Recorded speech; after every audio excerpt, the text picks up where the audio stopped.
Hey there dudes and dudettes, and welcome to another playthrough. This time I'm going to be doing the Quan Masters, aka Star Control 2. I'm going to just sit back for a second and let the introduction run through, then I'm going to briefly explain a bit more about it.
So if you remember from the original video I did a while ago, Star Control, that was based on the war between the Alliance, 3 stars, good guys, and the Quan hierarchy, aka the bad guys. Now, we were part of a research mission near Andros in space, and unfortunately, as you saw in the intro, we've kind of lost all contact with Earth and the Alliance. So naturally, we go back to Earth to find out just where the hell they are. I think I shall call my ship Repulse.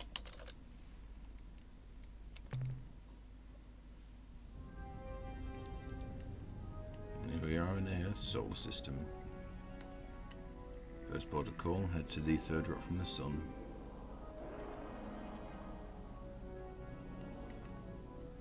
Which is looking an unusually wrong colour. Oh, my starship's hard to handle at this early stage in the game. Hello, what do we have here? Attention, interloper. Heed this recorded message. This drone vessel speaks with the voice and authority of Quan. You are trespassing within Quan space. This world, Earth, may not be approached for any reason, nor will hostilities against our orbital platform be tolerated. In addition, your ship does not respond to standard hierarchy identification transmissions, and is therefore deemed to be independent. This is not permissible. Only subservience shall be tolerated. This scroll now leaves to inform the Quan of your transgressions. You are commanded to remain here and await the arrival of the Quan. Disobedience will be punished.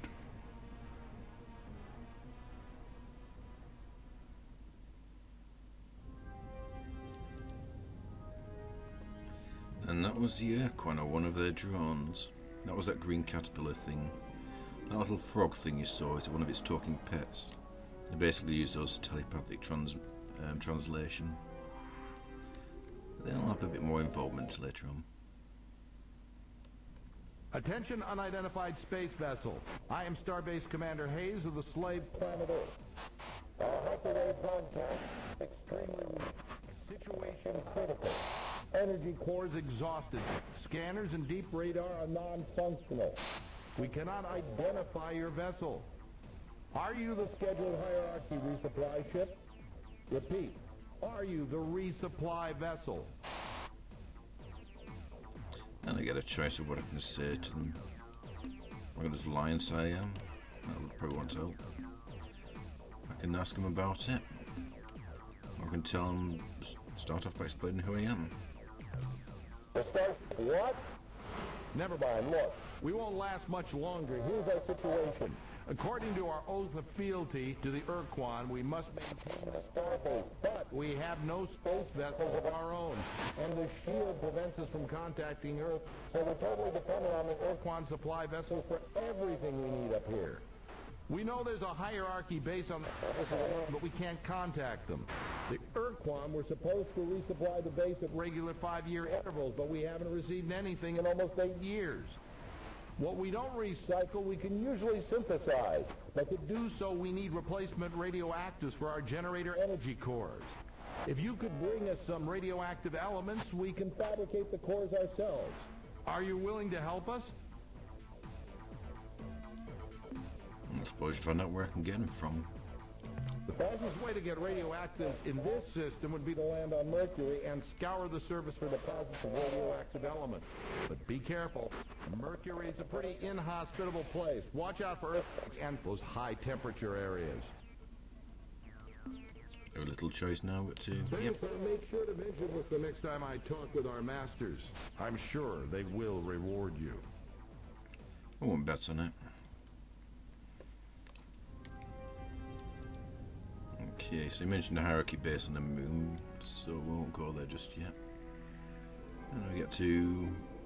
I'm going to head over to Mercury and get those damn resources.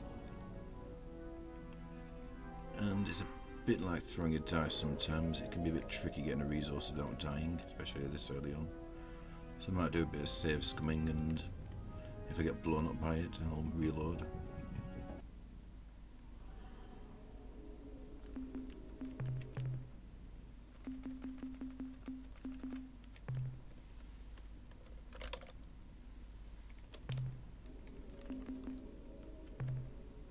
So I have a choice. I can scan for minerals, scan for energy, scan for biological, or scan for all three.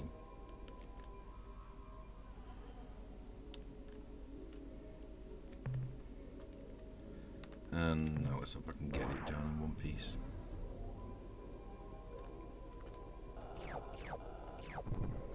Since I'm here, I might as well grab all the resources I can.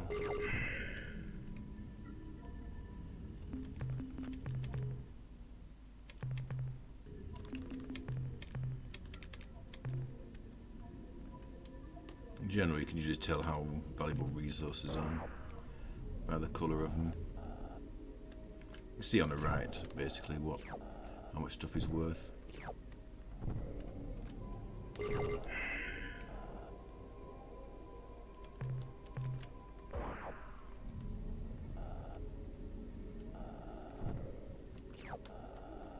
One thing I like about this high quality version is you get a much bigger screen to be able to see what's going on. In the the older versions it could be a bit risky.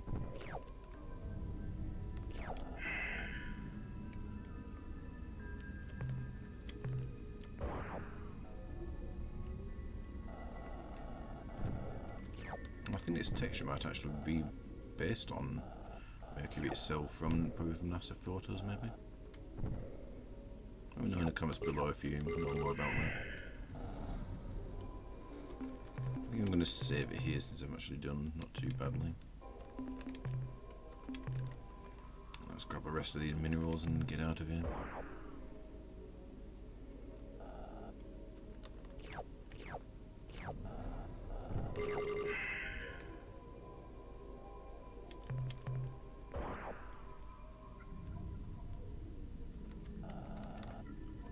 Close.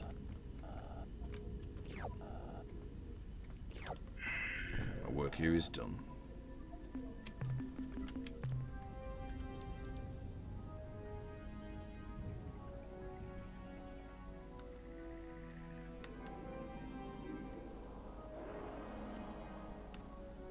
It's time to head to Earth and unload the minerals. Okay, sorry about that, I just had to cut there briefly. So, now I've got the resources, I'll head back to the starbase and save humanity. Did you find any radioactive elements for our power cores? Worth trying maybe? I couldn't quite make it out, Captain. Could you please repeat? I think we're better off just handing them over. We're initiating transfer of radioactive, Captain. Now, as soon as our engineers can refit the energy cores, that's much better. Power ratings are climbing. Life support is coming back into the green. Deep radar systems and sensors are now online, and I can scan your vessel. What the hell kind of ship is that? Just who are you, Captain? Well, best to be honest and just explain who we are. Star Control science mission, huh? Captain, I served as a Star Control officer during the war aboard several cruisers in the Corward Front. And if there'd been any scientific mission to Vela, I would have heard about it. Yep, it was only secret. You know, come to think of it, there were some rumors that Corridor 9, the Special Operations Division of Star Control, was directing some hush-hush operation near Androsynth Space. The Vela star system, yes, that would be the right direction. So, Captain, if you say it's true, how do you explain that huge alien starship you're flying? And why are you here? What do you want from us? Fight the Quan. Win back our freedom. I remember having such thoughts myself once, long time ago. That was in the first years after the defeat, when it was still terrifying to look up and see the bloody glow of the pulsating slave shield overhead. Though day and night we gazed up at the impenetrable wall as though the sheer power of our hatred would pull it down. But over the years I spent so much of my time struggling, down on the surface, under the shield, and then later up here trying to keep the station alive, that I'd forgotten what it means to be free, to hate our Quan masters. And now here you are, in an alien ship of unknown power, offering me your assistance to fight against the hierarchy again after all these years. Captain, your offer is intriguing. It's tempting to think that with your advanced precursor technology, we can somehow crack the Earth's slave shield and reassemble the Alliance to attack the hierarchy. And this time, win the damn war. Consider the consequences if you should fail. The Quan won't just punish us here on the station, they'll exact a gruesome retribution on the surface below as well. Before I commit this station to helping you attack the Quan and accepting the risk of annihilation if we are defeated, I have to make sure that you and your ship have what it takes to oppose the hierarchy. I'll make you a deal. If you can eliminate the alien base on the moon and get rid of that threat at least, I will seriously consider your offer. Yeah, I suppose we can ask him a bit about it. After the Quan erected the slave shield around the Earth and established this space station, they decided to leave a contingent of combat ships close to the Earth to keep watch on our planet and confirm that they were obeying the Quan slave laws. I'm certain they're still out there on the surface of the moon because we can pick up a constant stream of alien broadcasts. Be careful, Captain. There are probably a dozen Spathi eluders and Ilrath Avengers down there on the lunar surface. I don't know why they haven't come after you yet, but when they do, you'd better have your weapons armed and your thrusters burning hot.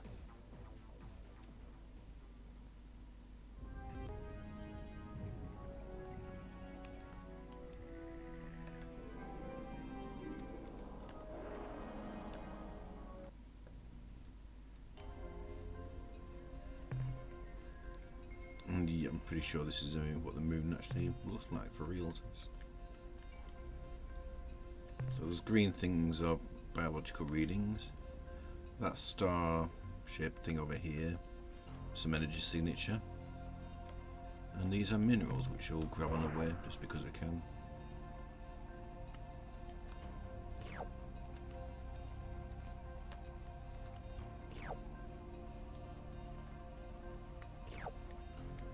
Under normal circumstances I can shoot biological life forms and collect information off them. In this case, there's not really much I can do with these drones. Yep, and they don't hurt me either.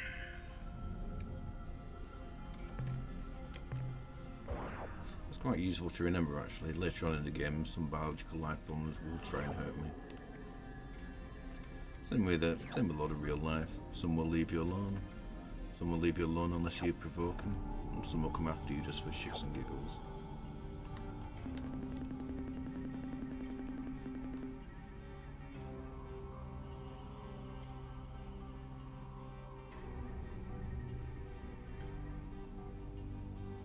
You can read through that if you want.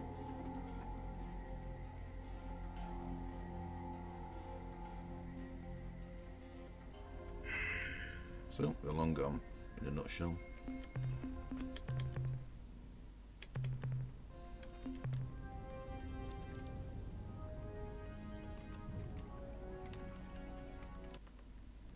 Have you dealt with the base yet? I could lie and say we had a badass battle, but I'll be level with them. I'll be darned. All these years we've been listening to their incoherent broadcast, and we never even guessed. Captain, listen closely. Long-range sensors show a ship closing on this station fast. Our computer identifies it as Ilrath, Avenger class. I think you've got a fight on your hands, Captain. Your best bet is to wait until you have point-blank range. Captain, it's jamming our signal. And the Ilrath were bad guys from the last game, part of the hierarchy. By the fetid breath of the Dark Twin Kazan, a human and an alien starship. How fascinating. When I intercepted that Quan drone and learned that an unidentified starship had approached Earth, I never expected to find such a remarkable vehicle in the hands of a human. Humans are prey animals, weak and helpless. But here is a human in an armed starship, and therefore in direct violation of the oath of fealty.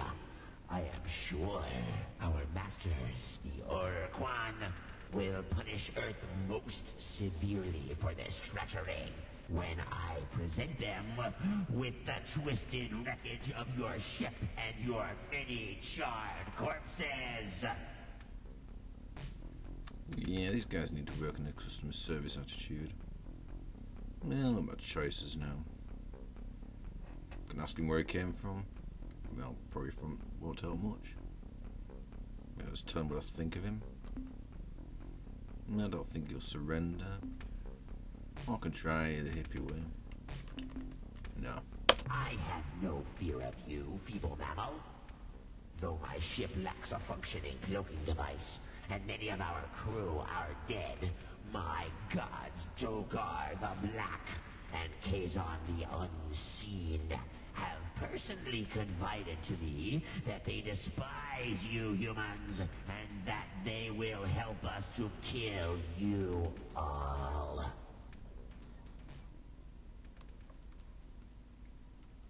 And now I've got my choices what I send into battle.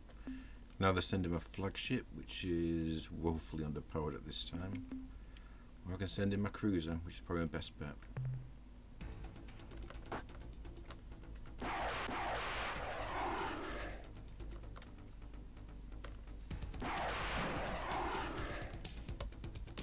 Now I want to keep my range from these guys, because that cloak's quite nasty. That the weapon's quite nasty.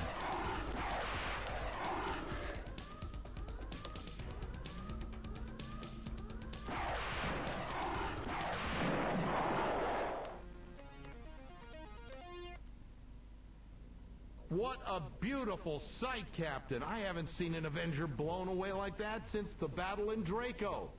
I guess you've shown that you can handle yourself in battle, Captain. So my last reservation about helping you has been dissolved. I will commit this station to helping free Earth and defeat the Quan. We may get our atoms rearranged in the process, but by God, Captain, we're going to try.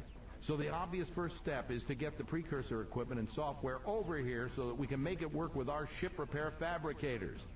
But then what, Captain? I don't think the first option is probably the best one. Well, we've been open with them so far, so I'm not sure how this helps. Yeah, it's the most sensible option. A sensible plan, Captain. Let's get to work. Good luck. By the way, Captain, I think we need a name for this new alliance we're going to forge. And since it was your idea, it's only fair that you get the honor of naming it. So, what will it be? Has a nice ring to it. Yeah, I think that's been done before. That just sounds bland. That's, yes. New Alliance of Free Stars as opposed to the original Alliance of Free Stars. Nah, let's go with the United Federation of Worlds. That has a familiar ring to it. Nonetheless, we'll make it so. The United Federation of Worlds. Now, Captain, I expect the configuration process for the starbase to take at least 2 weeks, so let's get to work.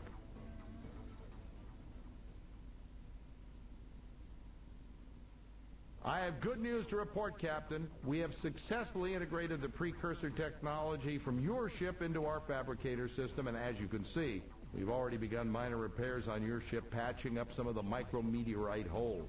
We noticed that your ship does not have an emergency warp escape unit, so our engineers rigged up some for you and each of your escorts. Now, you should be able to escape from a bad situation with the touch of a button. But there is a cost, however. The unit gulps up 5 fuel units each time your precursor ship uses it. Also, we now have a limited capacity to make modifications to your ship, to refine starship fuel, to build additional combat ships, and to train new members of your crew for the flagship and any ships you acquire for your fleet. Captain, I know you're eager to get to work, so I'll be brief. If you have any questions how this starbase works, what resources we need, or just some background information on the galaxy, don't hesitate to ask. And I think we'll pick it up in the next episode, because he does have quite a bit of information we can get off him. So thanks for watching, like, comment, subscribe, etc. I'll see you in the next episode.